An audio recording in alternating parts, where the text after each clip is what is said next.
Welcome to today's show. This is the Lakers Nation podcast, but it's not just a podcast today because we are broadcasting on Facebook Live. The Facebook Live portion of today's show is brought to you by Uptime. Uptime is how energy should feel.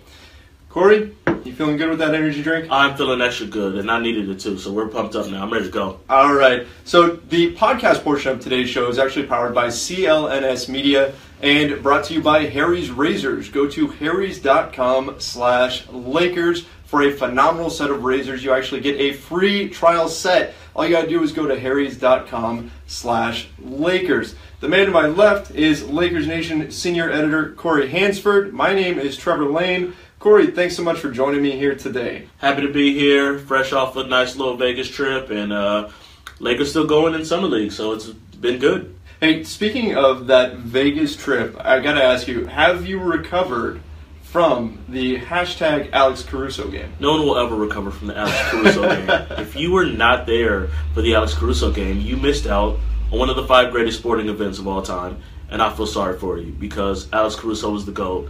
And that's why the Lakers signed him. And give it a 2-3 months, he'll be taking over Lonzo's spot. It's done. It's a wrap. He's going to take Lonzo Ball's spot. The face of the franchise, Alex Caruso is going to take his spot. The face of the franchise, Alex Caruso. Looks similar to a James Bond villain, and I don't care. That man is the future, period. So here on the Lakers Nation podcast, we try not to set the bar too high. That's obviously what we're going for here, right? Never. Nah. So let's talk a little bit about Lonzo. Even though you think Alex Caruso is going to someday replace him, I've been pretty impressed by Lonzo's performance so far in Summer League. Do you agree? How do you see him doing here? It's hard not to be impressed with him, especially because his first game was so bad. And when you start off, especially for a young player, you come off in your first game and you struggle like that. You know, it's how you react. It's how you come back from that. And he came back with a triple-double. And then he came back with almost another triple-double and 36 points. And then another triple-double. And that's just, it doesn't faze him. He took that. He said, I missed some shots. I'm going to go in the morning. I'm going to get up some more extra shots earlier before the game. And then we're going to keep it going after that. And he made that happen.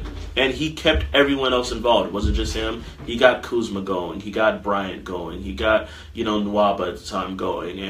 And everyone just enjoys playing with him. You saw it from the first game, even with him shooting bad. You saw it in the first game. Everyone enjoyed playing with him, and everyone's running the court hard when he's on the floor because they know they can get the ball at any time.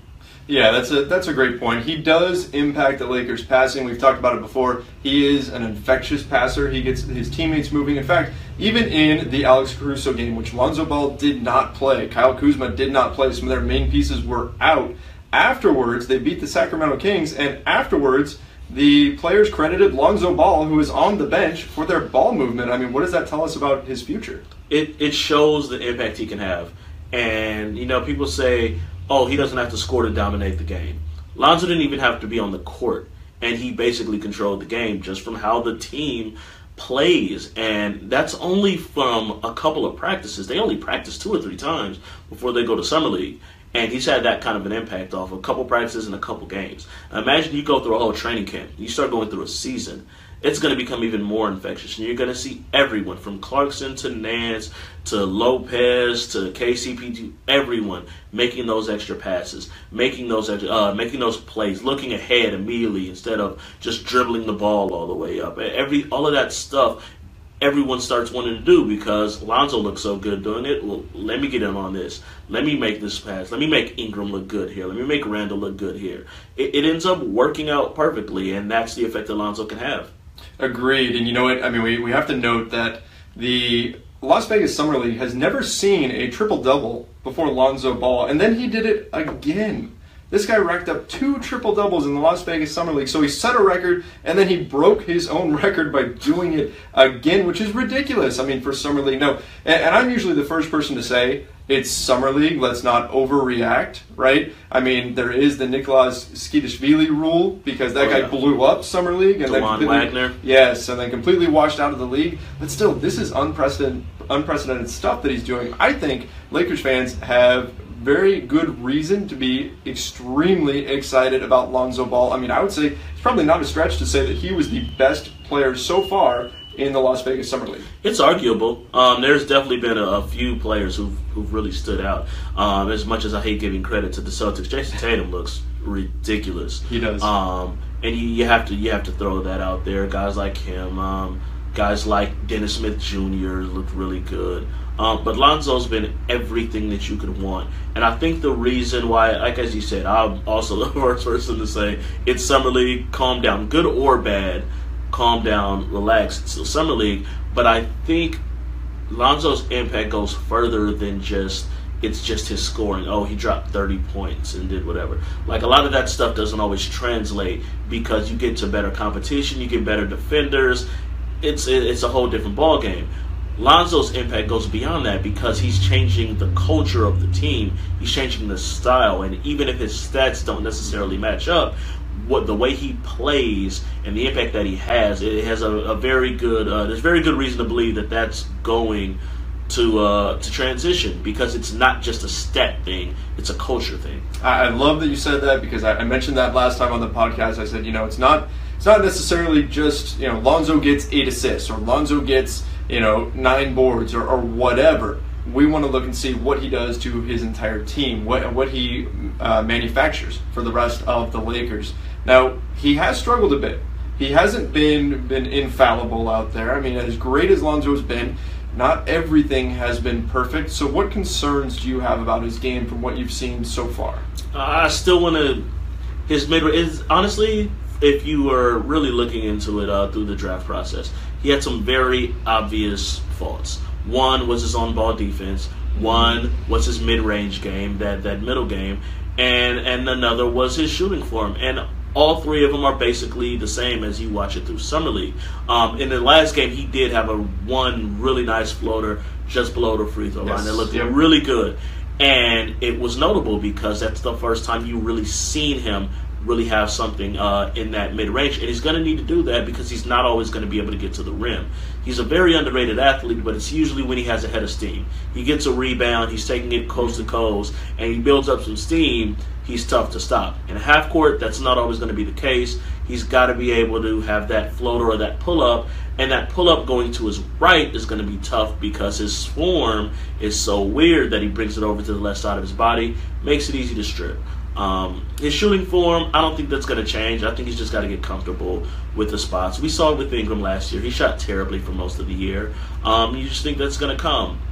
Defensively, it's kind of what we expected. He's going to be better off guarding twos as opposed to the quicker point guards. You don't need him chasing around Steph. He's not need to be guarding John Wall and Lillard and all that stuff. Like, that's not a good idea. But that's why the Lakers signing Caldwell Pope is such a huge deal, because he'll be able to more or less handle those guys. And you've seen Lonzo be able to make plays off the ball, coming up with blocks, coming up with steals, reading the passing lane, stripping on drives. He does make an impact on defense, even if he's not, locking down guys one-on-one. Yeah, it's his on-ball defense that I think is the biggest issue right now. When the other team is out in transition, though, you watch his eyes, and he just finds where the other team is going to send the ball, and then he puts himself into that passing lane. He's picked up a few steals that way, and that's been really impressive. I think the biggest thing that I've really noticed about Lonzo Ball is his ability to throw outlet passes. As strange as it sounds, I mean, I know he was known for it at UCLA and everything. I mean, he's almost like a guard version of Kevin Love in that way, that a few of the passes that he's thrown ahead have been, within inches of the fingertips of a defender, and then right on the money to his player. And the guy who's been receiving most of them has been Kyle Kuzma. Right. That guy has been getting out and running like crazy, and his chemistry with Lonzo Ball has got me thinking that maybe the Lakers had a little bit of method to their madness when they picked Kuzma, because a lot of people were questioning that pick. Yeah, it was a somewhat unexpected pick. His name had started to pop up a little bit later on in the draft process, and you kind of saw that the Lakers might be interested in him. But you see it on the court now, and it's obvious. Kuzma's a smart guy. Kuzma recognized immediately, if I can run the floor and I can beat these guys down the court, Lonzo's going to get that ball to me. I'm going to keep running the floor every time. and that's why he's been the recipient. You've seen it with Zubac a couple of times as well. But it's usually Kuzma, and he just realized that if I'm moving quickly, I'm beating these guys on the floor, I'm going to get the ball. And it's an easy layup, it's an easy dunk, or it's a foul every single time. And that's how Zubac has gotten a lot of easy buckets, and that's what Kuzma recognized immediately. And it's a smart thing to do. It's just common sense, honestly. If a guy's going to give me the ball, if I do this, I'm going to go over here and get the ball. Now you imagine that with Randall, who's even quicker. Now you imagine that with Ingram, which we saw some in the first game. You imagine that with Clarkson, who's one of the fastest players in the league. And Larry Nance. Once those guys get into it, you're seeing it with guys like Caruso and Nwaba, and like swap those out with Clarkson and Ingram and Nance. It's a whole different level, and that's why there's reason to get excited. Yeah, absolutely. I mean, this Lakers team next year, assuming that what Lonzo is doing right now is going to translate to the regular season, they're going to get out and run. We're going to see the Lakers on some highlight reels, I think, this year, especially seeing the kind of shape that Julius Randle is in at this point. This team is going to be flying up and down the floor. Now, as far as Kuzma himself goes, I definitely agree with your assessment that he's recognized early on that Lonzo's going to get him the ball. I think his three-point shooting has been a very pleasant surprise. I mean, I think he only shot about 32% or so from three in college. He's already a small sample size, but so far he's upped that to about 38.5% in Summer League, and that's with taking a step back to the NBA 3. Right. It's unexpected. It's not something that doesn't happen often. You just don't see that, at least not without a couple of years of work and time to be put in there. But Kuzma said himself, that's what he's been working on, was his three-point shot. And he worked on that from the second his college season ended, and it showed at the Chicago Pre-Draft Camp, and that was what made his performance there so surprising, as he came out and he hit, I believe, 5 threes in that first scrimmage game in Chicago. And that's what caught the Lakers' eye then, and you see him working at it now. And, Magic and Pelinka made it a point. We want you guys we want guys in this organization who are going to work, who are going to put in the effort and the work to improve their games. And Kuzma showed that from the second his college season ended. He's going to put in the work. He's going to do what he needs to do. And at this rate, the Lakers front court is crowded. If he keeps playing this way, it's gonna be tough to keep Kuzma off the court. They're going to have to find some minutes to get him on the court because he makes an impact all the time. Yeah, especially if he continues this kind of chemistry with Ball. Now, since we've been talking about three-point shooting, I was going to save this more for the end, but we did have a question come in from a Lakers Nation fan, and it is about three-point shooting, so I would get into this right now. Dr. Victor Ho in Los Angeles said, the top three-point shooting teams last year were Golden State, San Antonio, and Cleveland, all advanced deep into the playoffs. The Lakers' best three-point shooters last year, percentage-wise, were Nick Young, D'Angelo Russell, and Lou Williams, who are all no longer with the team. How do you think the Lakers will address their need for long-range shooters? Well, they've been trying to. Yeah. They've said they've been open in free agency. What are we looking for? Defenders and shooters. That's what they've been trying to get. But when you're only offering one-year contracts, your choices are going to be limited. I think that they're hoping that Ingram takes a step up in his shooting. Obviously, Caldwell Pope is supposed to help with that as well. And you want Lonzo to help that. And Brook Lopez, as crazy as it sounds, is going to be able to help with that too. Big time. But for the most part, you're hoping for internal growth in the three-point shooting because you can't really bring in anyone else. Even as the roster stands now, only going to be bringing in fringe guys. Another backup point guard, whether it be Tyler Ennis or an Ian Clark, who both shot well from three last year. But it's going to be guys like that. You just have to hope Ingram steps up. You have to hope Lonzo's going to shoot better. You have to hope Nance and Clarkson and guys like that continue to work and improve their shot. And that's where the majority of it's going to have to go because, like you said, Russell, Nick, Lou, they're all gone. So that's and also you're going to be getting better shots. And that's very, very important. Yep. If Lonzo's here and you're getting the ball moving and you're earlying the ball up, you're going to get better shots and more guys in open catch-and-shoot opportunities. And in general, that's just going to lead to better percentages. Most people shoot better catch-and-shoot than off the dribble. So if you're getting more opportunities like that and you're getting more open opportunities like that, percentage is going to rise up as a whole. Yeah, that's on the money. I actually wrote about that a little bit in a piece that I just wrote for LakersNation.com about Kentavious Caldwell-Pope.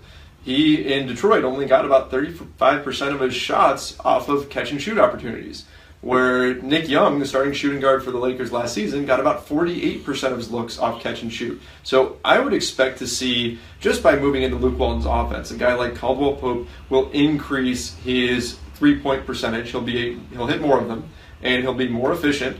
And then you add a guy like Lonzo Ball into the mix, I think that's just going to raise things up even more. So I don't think it's necessarily all about finding guys who hit a high percentage from three, as it is about finding guys that can also create those three-point looks for their teammates. And I think with Brook Lopez stretching the floor and with Lonzo Ball out there passing the ball around the way he can, we're going to see all the players on the team shoot a little bit better. If Julius Randle can start hitting them, awesome. That's going to be fantastic. Larry Nance Jr., I spoke to him on the show a few weeks ago. He has been working on it. Ivica Zubac has been working on his threes. That's been one of the focuses for the Lakers offseason, is working on hitting those threes, and I think they're going to be better at creating them as well. So, long answer there, but I know the Lakers haven't brought in a ton of just marksmen from three this season, but I think their ability to create three-point shots has improved, and so therefore their percentages are going to go up this year. That's the hope. Yep, that's what we're hoping for. So before we move on from the Summer League guys, there are a few more that we need to talk about, and one guy that has really been firing up fans and really been impressing a lot of people, that's Thomas Bryant, who the Lakers maybe stole with that 42nd pick. What's your take on him? He was, when the draft happened, I was pretty surprised that Thomas Bryant was the guy. He wasn't something that I'd really looked at, someone that I'd really looked at, and I had my heart set on Jordan Bell, fellow Long Beach Poly Jackrabbit. That was my dream pick. Didn't happen. But Bryant, in my mind, he's kind of slow a little bit. He works hard, but he struggles on the chasing guys on the perimeter, and that's kind of the MO of the centers that the Lakers already had on the roster. Brook Lopez and Zubac, good offensive guys, work hard, but kind of slow on the perimeter, not really guys who can chase people out outside on defense. But he works so hard. It's tough not to root for him. He just comes in, and if nothing else, sometimes you can just make an impact just through energy, just through effort, activity, and energy, and that's what Brian has done. He's got some skills. He can step out. I think his first game, he came in and immediately hit a three in like 5 seconds after checking into the game. So he has some offensive skill, but he works hard. He runs the floor well, and he just crashes the boards. He's everywhere. He's active, and that makes a difference. I do still think he's a developmental project. Magic said that at their press conference, that he's more of a developmental guy. I think he'll spend a lot of time in the G League. G League now. Which has worked out great for the Lakers.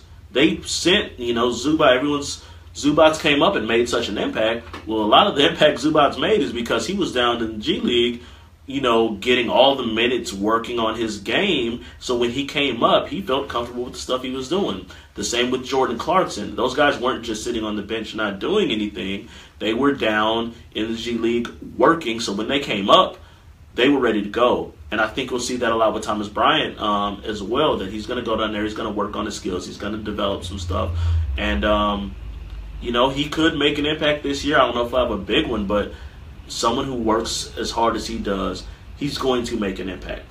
Yeah, that's what we've seen from him, right? And we've seen this sort of hustle, this demonstrative way about him when he's out on the floor. He's fired up. He's excited to be there. Those are the kind of guys that can really help, not just on the floor, but can help just with morale. I mean, he's a guy that's going to get people fired up. And his ability to shoot the three, I think, is telling, because if you look at the Lakers draft, I mean, they took 4 guys that can all hit the three. And the last, the second and the fourth pick with Kuzma and Bryant, you've got guys who can hit that shot, but that isn't really the norm for their position. We've got bigs who can hit the three, so we know that that's definitely something that the Lakers are going to be focusing on. Now, their big free agent acquisition just became official the other day. Kentavious Caldwell-Pope, the guy nobody thought was even going to be available to start the free agency period. Suddenly, he falls into the Lakers' lap. They get him on a 1-year, $18 million deal. How do you like the fit there? Fit's perfect. As simple as that. I spoke about it earlier. Defensively, it's great. He can guard the best guard. Lonzo can tend to guard the 2 guard, where he'll be a little bit more suited, especially early on. Offensively, he can stretch the floor. He can also attack off the dribble. So it's not like he's just a spot shooter and he can't, go to the bucket and make moves down there. So once he starts, gets a couple open shots, now they're closing out on him. He goes right by him and he can finish at the rim. To me, the fit is perfect. He's a veteran, a semi-veteran, especially compared to a lot of the guys on the Lakers. Right. He's a pretty, 4 years in the league, and he knows how to play the game, and he knows how to play the game the right way. He works hard. Everything that the Lakers wanted: shooting, defense, toughness, somewhat of a veteran who's been around the league. He checks all the boxes. To me, it's a perfect fit. Shooting guard was a position of need. Everything matched up perfectly for the Lakers. And like you said, no one even expected it to come, right, because he's restricted. Thanks again, Celtics, as you pointed out, for trading Avery Bradley to Detroit. And we stumble into Kentavious Caldwell-Pope. I love it. The only downside, as I mentioned in that piece I referenced for LakersNation.com, was that Caldwell-Pope being on a 1-year deal means that the Lakers won't have his bird rights. They can't exceed the salary cap to bring him back. So, it's good that they have him on a 1-year deal, because it means they're free to chase Paul George and LeBron James, right, and DeMarcus Cousins and all those guys next summer. But the downside is, if he really blows up, they're going to have to use cap space to re-sign him. So keeping him around may be kind of difficult. Right. Just like it may be difficult to keep Brook Lopez around and everything. But still, if you look at the value, this is a strong value for the Lakers. I did mention, too, that it's not quite just a free player. This isn't like a normal free agent signing, because the Lakers actually had to waive Tariq Black and David Nwaba in order to get the space to sign Caldwell-Pope. Well, Black was waived earlier. He was waived earlier, so it wasn't necessarily with that move in mind. Yeah, the Nwaba definitely was a thing. But, one thing, even on the free agency, as far as next year, it will, as you said, it will be tough, because he will command a lot of money, especially if he blows up. The difference is, this isn't going to be like last year where 20-something teams all have cap space and are going after guys. There's only going to be 5, 6, 7 teams who really have the money to really chase after guys. Maximum, max contract, max salaries. And so it's not going to be as big of a free-for-all. And as good as KCP could potentially be, he's still not going to be at the level of a Paul George, of a Cousins, of those guys. Right. So unless some team just targets him immediately and goes, we're going to get him as the number 1 option, there's still a good chance of, if we don't get this guy, if Caldwell-Pope is smart, and I think he is, and his agency is, they're going to wait for those big chips to fall. And you wait for those big chips to fall and see where they land, then that's where he can make his money. So in the case of maybe the Lakers go after these guys, they don't get him, he could still be very well there if they need to, or if they want to keep him around, they can work something out. But it's not quite the same, 20 teams going after guys, and if you don't get him immediately, he's gone. Technically, it could still happen with the right team, but there's less options next year, because the salary cap didn't rise as much as people thought it would. That's a great point. He could end up being that fallback option, as could Brook Lopez, Absolutely. right? Could end up being that fallback option for the Lakers. And, of course, Julius Randle will also be likely entering restricted free agency, unless the Lakers can come up with an offer for him before, I believe it's October 31st. Halloween is usually the end of the extension period. But the only reason for the Lakers really to do that is if you would take a deal that would be $12 million or less, which is what his cap hold is going to be next summer. And I don't know that he's going to do that. My guess would be that Randle will probably just bank on himself and go ahead and play all out this season and try to get a big offer next summer. Absolutely. So we'll see what happens with those guys. Now, before we wrap things up here, one guy that I've been getting a lot of comments about, and honestly I'm shocked. I really am shocked about this player. This guy was phenomenal last season. He lit up Summer League. Fans are chanting his name, and he's really struggled in this year's Summer League. That's Ivica Zubac. What's going on with him, Corey? First off, let's calm down with a lot of the stuff I'm seeing. And Zubac is trash. He's terrible. Trade him. Why is it like? Let's calm that down. He's played terribly. Like there's no doubt about it. There's no denying it. He has been the biggest disappointment. But he's not suddenly not a good player. You know, he's having a bad summer. The issue to me is just the lack of physicality. It just seems like he's getting pushed around all the time. He catches the ball, he's getting moved out. He tries to finish. He's not finishing with authority. He's not trying to dunk it and throw it down on people. He's not trying to. If he's getting it thrown away, or he's trying to do something and guys are just fouling him and he's not finishing through contact. That's more of the disappointing thing. If need be, hey, he's still only 19, 20. He's still really young. If you got to send him down to the G League a little bit for a little time to get his confidence back, then maybe that's what they have to do. But to me, it's the physicality thing. And I think he's just getting pushed around. He's getting moved, and he's just not playing strong. And he doesn't seem to have the confidence that he did down the stretch of the season, where he was trying to dunk on everybody down the end of the stretch season, and now he seems more trying to do reverse layups and little finger rolls, and I don't know, he watched the finals and thinks he's Kyrie Irving or something. I'm not sure what's going on, but he needs to get the confidence back. He needs to get the physicality back. I believe I saw someone say he's playing really upright. His base isn't really wide, and it makes it a lot easier for him to be moved around. He's just got to find that strength again. And once he does that, I think he'll be fine. I don't say an easy fix, but it's definitely a fixable issue. But he's clearly been the biggest disappointment of the summer. Yeah, I mean, it's the kind of thing that was really surprising because of how well he played. I mean, he was talking about coming in and dominating Summer League, and that has not happened. It's gone the other direction. He's still a very, very skilled player, but he actually mentioned, I believe it was about 2 weeks ago, that somebody asked a question about throwing a lob to Zubac and Lonzo Ball lobbing the ball to him and him getting up and dunking it. He mentioned that he only has about a 10-inch vertical, and I thought he was joking.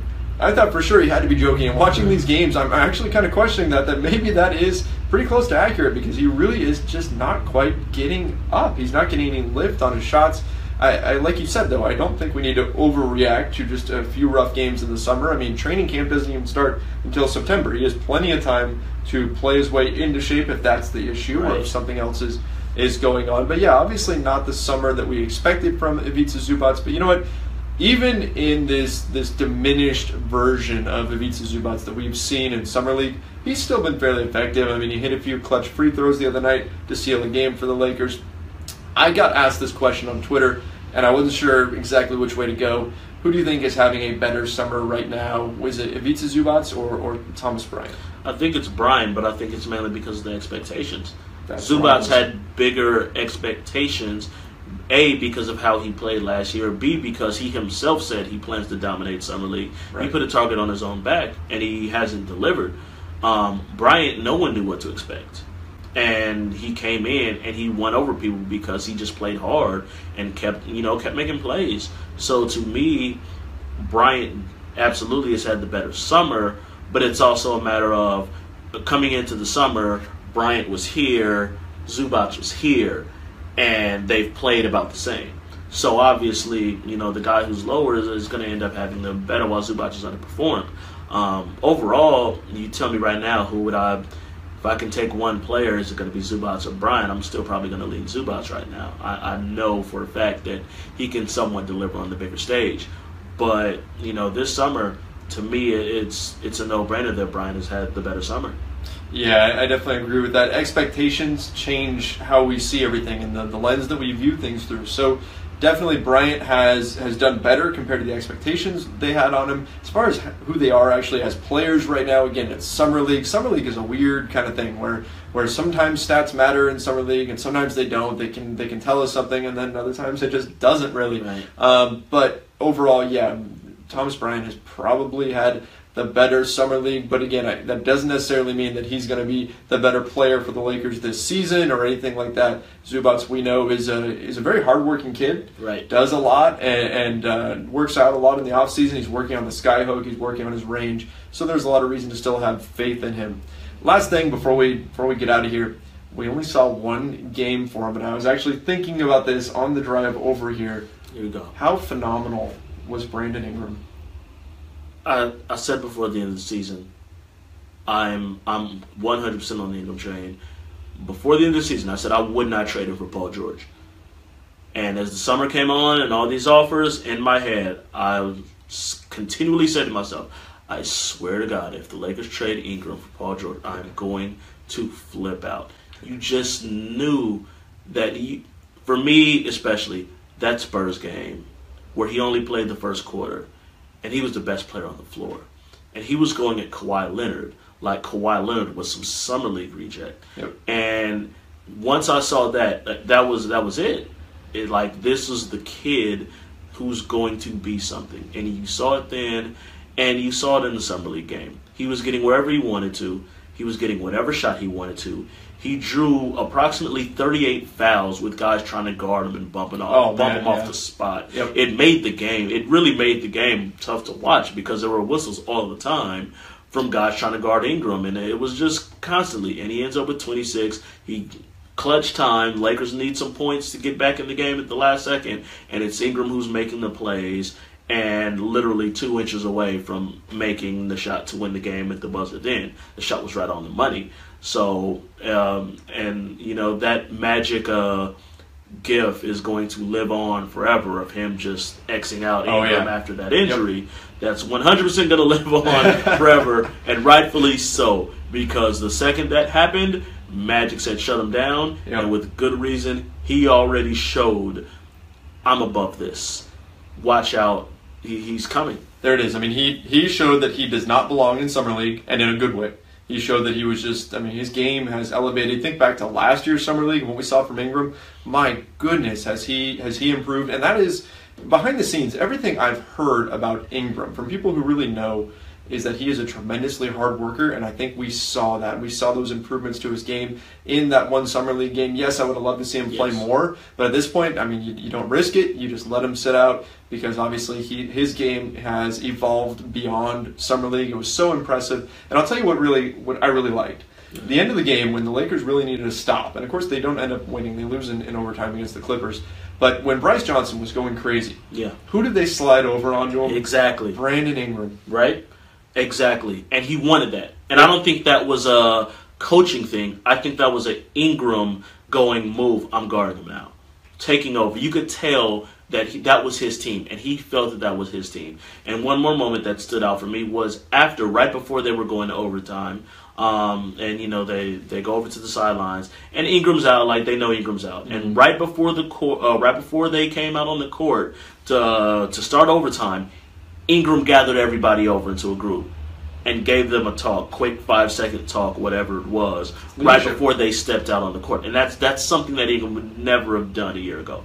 He was a shy kid. He's, kind of just goes and does his work. But he felt like that was his team. And so to me, for him to step up and go, hold on, come here first, this is what we need to do. Even if the Lakers didn't win, Summer League results don't really matter like that. But for Ingram to be comfortable enough to take that leadership role and gather everyone up and say, this is what we need to do, and give them that talk before they get out on the court, that was as big as any shot he made during that entire first game. Excellent point. Corey, I think we covered a lot here. Thanks so much for joining me today. This has been great. I appreciate it. Make my Saturday a little more fun. I always enjoy it. Well, hopefully the Lakers will pick up a win tonight and continue on with Summer League. That's going to about wrap things up for our show. For the Lakers Nation podcast, you can find this on iTunes, Stitcher, TuneIn, the CLNS Media app, and of course, LakersNation.com. Of course, we highly encourage everyone to go to LakersNation.com and check out all of our Lakers coverage. We try to make sure that everything you could ever want to know about what's going on in the Lakers world is there, so go check it out. Head to our iTunes page and make sure you subscribe, review, and rate our Lakers Nation podcast. That's going to do it for today. My name is Trevor Lane, and this has been the Lakers Nation podcast / Facebook live feed.